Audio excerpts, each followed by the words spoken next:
ที่สุดแล้วโอ้ไม้ก็ยังมีนะไม้ยังมีเขาไปเอา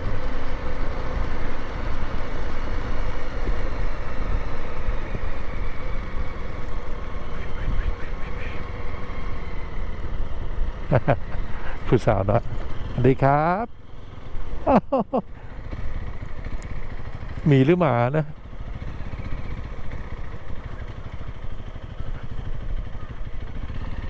นี่น้ำประปาภูเขาแล้วดูดิน้ำประปาภูเขา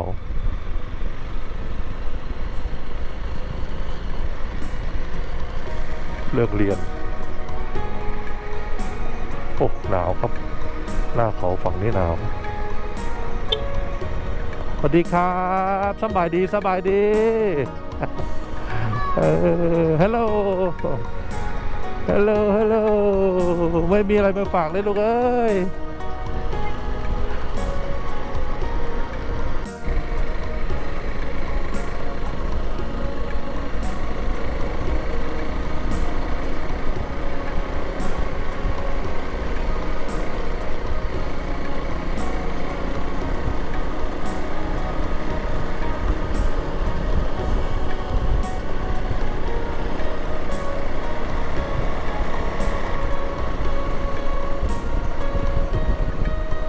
โอ้ขอบคุณครับ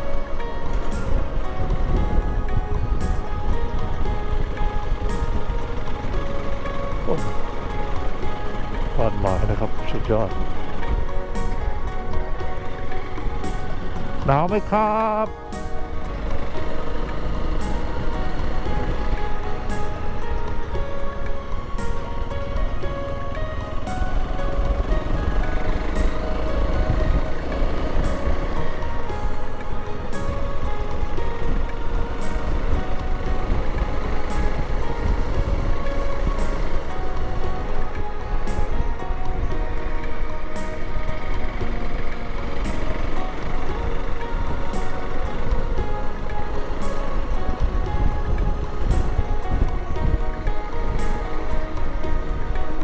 ยอดเขาเลยนะ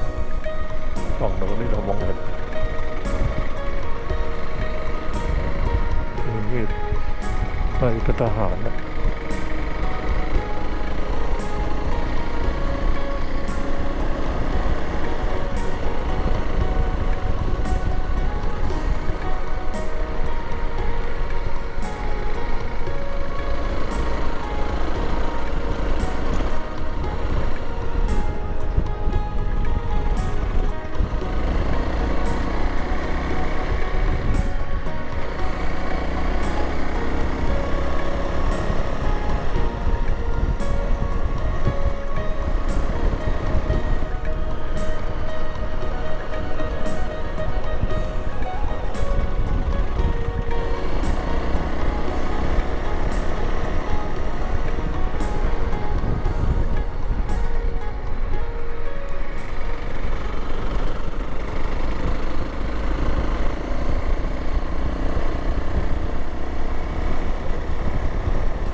ฟ้าครับทางท้องฟ้าเท่านั้นเลย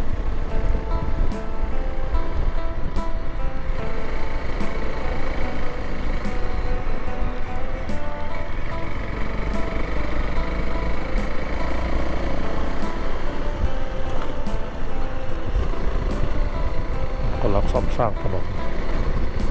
เราจะมุดก่อนหน่วยซ่อมสร้างของลาวนะครับดูแลถนนทางอันนี้เนี่ยเป็นตำรวจนะต้นหลวงคิดว่าทะเบียนสีป้ายเหลืองนี่ตัวหนังสือดำนะ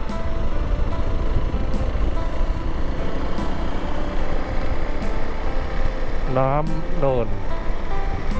บ้านน้ำเนิน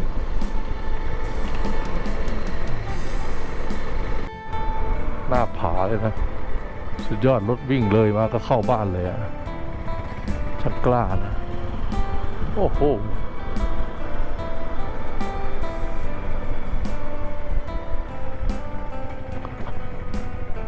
โอ้โห ดูเอาครับพี่น้อง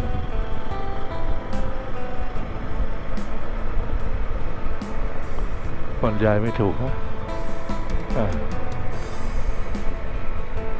หาชมเดือนชมดาวที่อะไรฟูจิฟ้าใกล้กันใกล้เคียงกันเลยนะ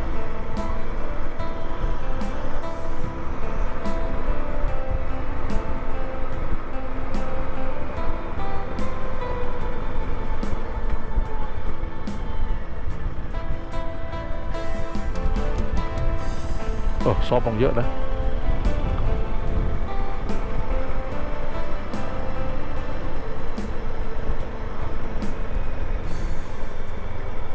ไปอาบน้ำนำเด้ โอ้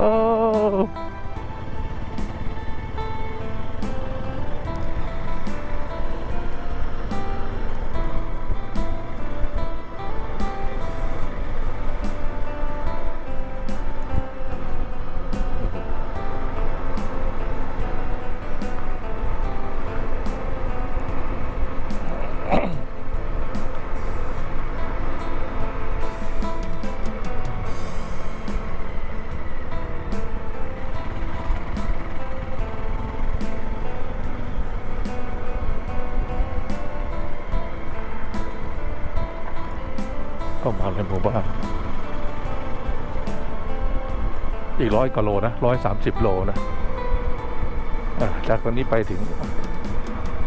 ซ้ำเหนือกูบ่อน้อยโอ้ยนกกางเกงนกกางเกง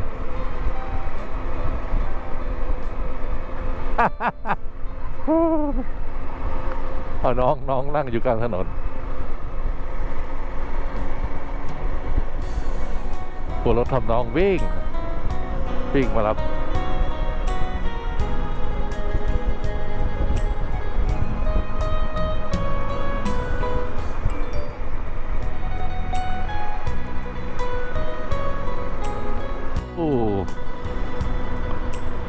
สบายดี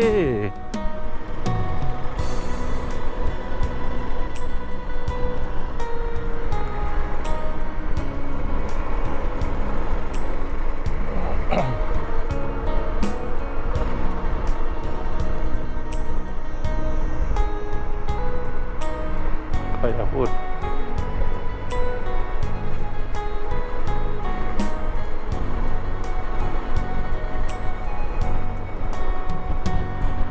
หมู่บ้านก็ทำเป็นบ้านนี่ก็เยอะ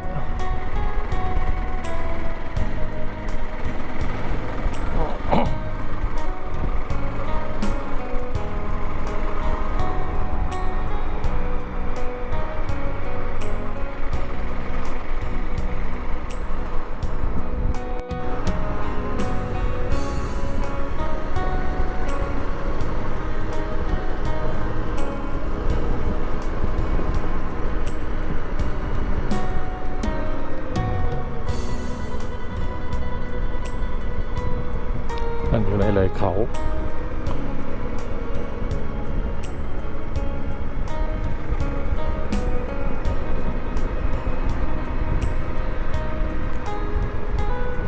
อีกหน่อย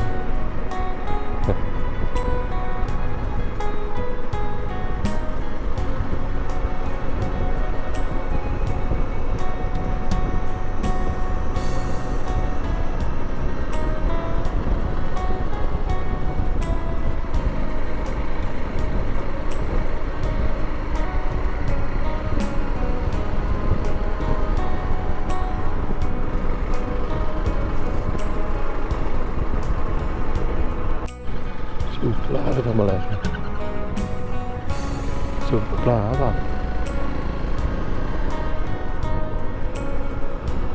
ไม่แน่ใจ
น้ำเนิน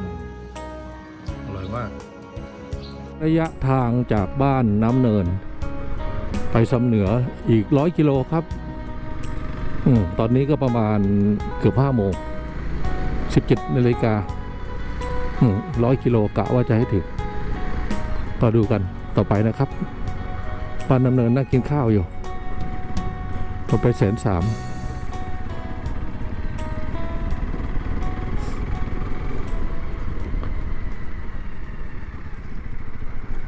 มันเป็น130,000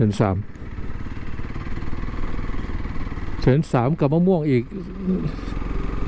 4ก็เป็น170,000